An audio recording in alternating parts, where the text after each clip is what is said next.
Trawling നിരോധന കാലമായതിനാൽ മത്സ്യങ്ങൾക്ക് ഇപ്പോൾ പൊള്ളുന്ന വിലയാണ്.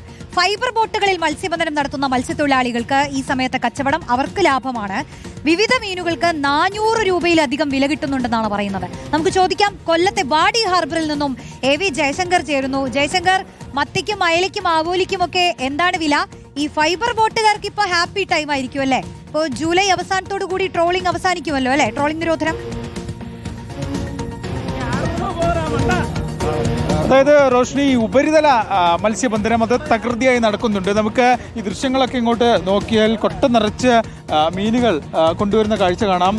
ലൈവായി കടലിൽ നിന്ന് പിടിച്ചു കൊണ്ടുവന്ന മീനുകൾ അത് ഈ ഹാർബറിലേക്ക് കൊണ്ടുവരുന്ന കാഴ്ചയാണ് നമ്മൾ കണ്ടുകൊണ്ടിരിക്കുന്നത്. ആ കൊട്ടകളിലേക്കൊക്കെ നോക്കിയാൽ നിറയെ മീനുണ്ട്.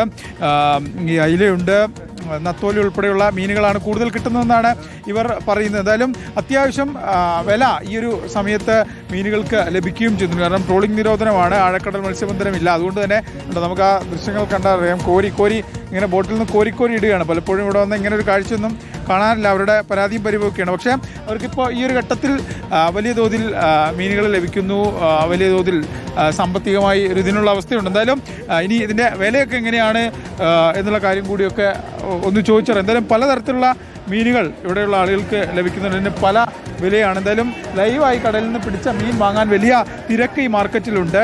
വിലയൊന്നും ആളുകളെ സംബന്ധിച്ച് ഒരു പ്രശ്നവുമല്ല. ചേച്ചി, ഇപ്പം ഏതൊക്കെ മീനാണ് ഉള്ളത്? ഇവിടെ ഇപ്പം പിന്നെ വേളാവറ്റുണ്ട്, പിന്നെ കിളിയുണ്ട്, ഉലുവാമീനുണ്ട്. വിലയൊക്കെ എങ്ങനെയാ വരുന്നേ?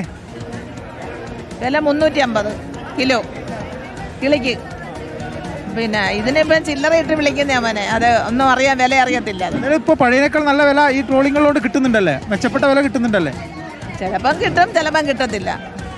പേടിക്കുന്ന മുതൽ ചിലപ്പം കിട്ടത്തുള്ളൂ, ചിലപ്പം കിട്ടത്തില്ല. ചിലപ്പം നഷ്ടം വരും, ചിലപ്പോൾ ലാഭം കിട്ടും. ഇതിൽ പഴയനേക്കാൾ ഒരു ചെറിയ ഭേദം ഉണ്ടല്ലോ. ആ ഉണ്ട്. ആളുകൾ വാങ്ങാൻ വരുന്നുണ്ടോ? ഉണ്ട്.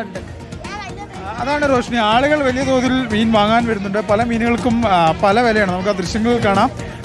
ഇങ്ങനെ മീനുകൾ നിരത്തി വെച്ചിട്ടുണ്ട്. കടലിൽ നിന്ന് ലൈവായി പിടിച്ചുകൊണ്ടിരുന്ന മീനുകളാണ് ഇത്. അല്പസമയത്തിന് തന്നെ ഈ മീനുകൾ വിറ്റ് പോവുകയും ചെയ്യും. ചേട്ടാ, മീൻ വാങ്ങാവുന്നതാണോ? ഭയങ്കര വിലയാണ്. ഇവിടെ ലൈവായിട്ട് പിടിച്ചുകൊണ്ടിരുന്ന മീനാണ്. അപ്പം നല്ല മീനും കൂടിയാണ്.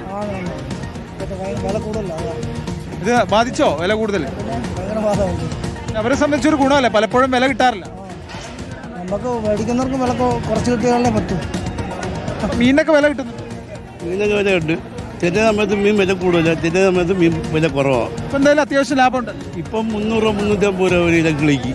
അത് തന്നെ. എന്തായാലും റോഷ്നി, അതാണ് ഈ വാങ്ങാൻ വരുന്ന ആളുകളെ സംബന്ധിച്ച് വില കൂടുന്നത് അവരെ സംബന്ധിച്ചൊരു പ്രതിസന്ധിയാണ്.